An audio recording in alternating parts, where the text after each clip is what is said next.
Hi, hello. My name is Rainy, and this is my first Love and Deepspace theory video. I've been doing research on various aspects of the game, both generally and for 3.0 specifically, for the past couple months or so. And in that time, I've been pretty overwhelmed and impressed with just how much info it puts in. So, as a disclaimer, these are all my own opinions based on what I found. You're more than welcome to agree, disagree, and/or come to your own conclusions. All I ask is that you be respectful in the comments. Um, Okay, so we're just going to dive right in. Previously, we learned MC was being put on a mission to retrieve the missing fragment of the spatium ether core. This is also where she learned that there's a line in the ever secret investigation report that it has a connection to the explosion. Enter Homecoming Wings. It looks like MC may now be on this mission. However, maybe she's undercover. It looks like she's already wearing the Farspace Fleet uniform in what seems to be prior to her seeing Caleb again. Um, Looks like Caleb learns that MC is being interrogated and decides to go take over the interview and conduct it himself. Um, so for the interrogation, MC is put in a collar. We can also see that Caleb is wearing a collar. These are not the collars that we see Xavier wear. They look to be an entirely different model, different material, and I don't see an Ever logo on the ones that MC and Caleb have, but Xavier's does have an Ever logo. In addition, Caleb's combat companion drones look to be similarly crafted, so we can maybe assume that these drones are probably modified versions of Otto's. What I think these collars may do is actually a couple of things.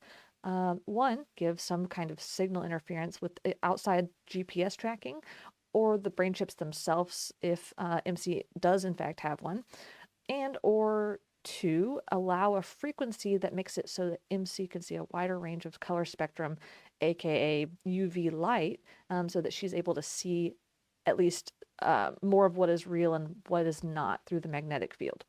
The collar mechanics could also be interchangeable with the chip in MC's leg and whether Caleb is extracting it or putting one in. But I think that's more likely that he's inserting a GPS tracking device connecting them specifically together, and then the collar has the aforementioned effects. But that's just speculation. At one point in the interrogation, we see Caleb turn MC, and we can see a box here with CL003IR on it. When I looked this up, this is a lens of some kind, generally a camera lens or glasses with UV spectrum, and then IR is for infrared. Without getting too scientific, this is very important for the illusion being cast, which I'll explain more in depth, but it's also alluded to that the Wanderer's stalactrum colors correlate to the frequency those Wanderers reside in. In that, we can gather that some Wanderers simply live on a higher or lower frequency, which means that MC would be unable to see or interact with them without something like this implementation. The other thing I'll quickly go over is that Caleb's entire myth companion Farspace kernel functions off of magnetism. As far as what I can tell, Caleb utilizes magnetic polarity, the attracting and repelling nature of magnets, as a baseline function.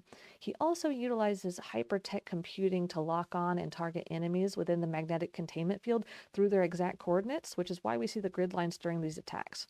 There's a lot of science behind this I don't fully understand, but I also think that like Caleb's attacks utilize nuclear fusion and fission, which I think also allows, I think plasma beams is what it is, to function. Beyond the magnetism, it's mostly speculation based on some research papers I've read, so take that with a grain of salt, but I'm nearly positive magnetism is what is representative of Caleb's attacks and his uniform. Okay, so I keep talking about an illusion, but let's actually break down where this theory is coming in. Aside from an entire theory on its own for this one scene, in the final story of chapter 2 of Silas's branch, Long Awaited Revelry, Silas tells us, "This world is different from what you see." I think it's such a great plot device for what I think is essentially the entirety of this world being in an illusory or dreamlike state. There's a weather phenomena or where an illusion or even a mirage can form due to the sunlight reflecting off of ice crystals. It absolutely happens naturally in nature sometimes, but I believe that this is an orchestrated event. To encase the entire planet, what I believe is happening is that the sun is reflecting the illusion off of mirrors, likely in space or on Caleb's Mars base, and carefully placed ice crystals in probably a bunch of places, but definitely at least at the polar regions, um, for a full range, uh, are reflected. So I don't know to what degree this can affect us, but I will say that the electromagnetic field can not only cause hallucinogenic effects, but because all sound is connected to a frequency, it can also cause auditory hallucinations. So that in combination with something equivalent to a mirage could do a lot. Plus, we're talking about having a microchip in people's brains that likely affect that as well.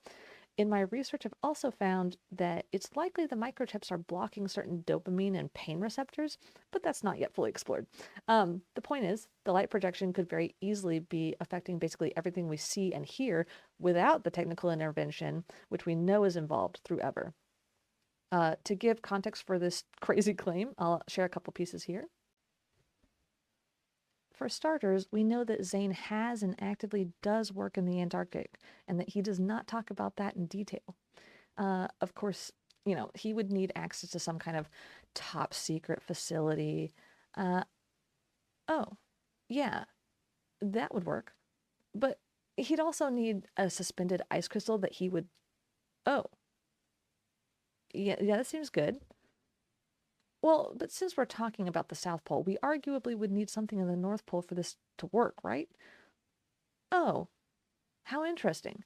This red-nosed reindeer just showed up in the claw machine rotation.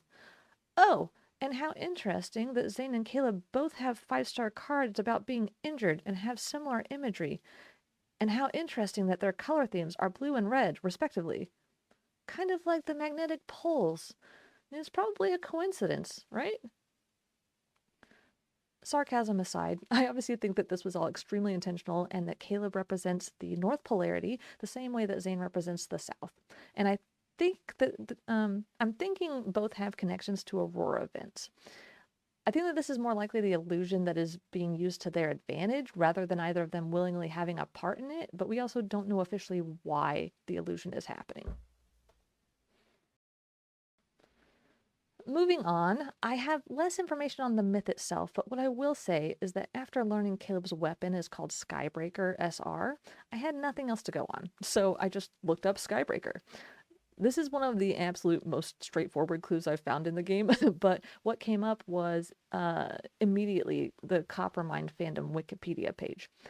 And if that sounds crazy that I even looked at it, I promise there is way more insane stuff that I've looked at that like legitimately led somewhere. So I won't touch too deeply on this, but there's a lot of things that connect to not only the research that I've done, but also what we're given so far. The page that came up was on Order of the Skybreakers. And there's a lot of reading since this is, Coppermind encases a lot of books and thus a lot of characters and every other world building thing. But what I can briefly say is that the story seems to be steampunk-esque. Order of the Skybreakers is a special group of fighters who, among other things, have gravitational abilities. There's also a book called Skyward, like the Homecoming Wings chapter and chapter 1 title, that has to do with a girl whose world has been under attack for decades, and pilots are the heroes of what's left of the human race. The book is about her journey to becoming a pilot despite obstacles. There's more throughout all of this, but I know far less about the myths due to just barely finding out about this fandom page, so I'm not going to continue, going into that. The final thing I am going to touch on, though, is the anecdote Pathless Realm. My thinking when I saw it immediately was from the official video Visions Opposé. I hope I'm saying that right, where who we believe to be Caleb is walking along the path of infinity alone. I don't have anything beyond. I figured he must be somehow trapped in an endless loop without passion. But I did see a theory that I really like that I'll share, where the idea is that Caleb is actually from another timeline or alternate dimension. And in Caleb's timeline, supposedly like MC had died and he finds a parallel timeline where he travels to prior to the explosion, in which he saves MC at the expense of his other life. To be fair, I do think that because we see Caleb reminiscing with us, this is less likely, but who knows? Maybe the microchips connect previous or alternate lives memories. Again, there's just so many opportunities with the mechanics here. So that is kind of the condensed rundown of my thoughts on things regarding 3.0. I really wanted to make this to share my theories with people, but I also want to see how close I am and how things change as time goes on and we learn more about the game and I find more connections to things. I have a lot more on what I think is coming up in the story afterwards, but I can't tell how soon or far away they are.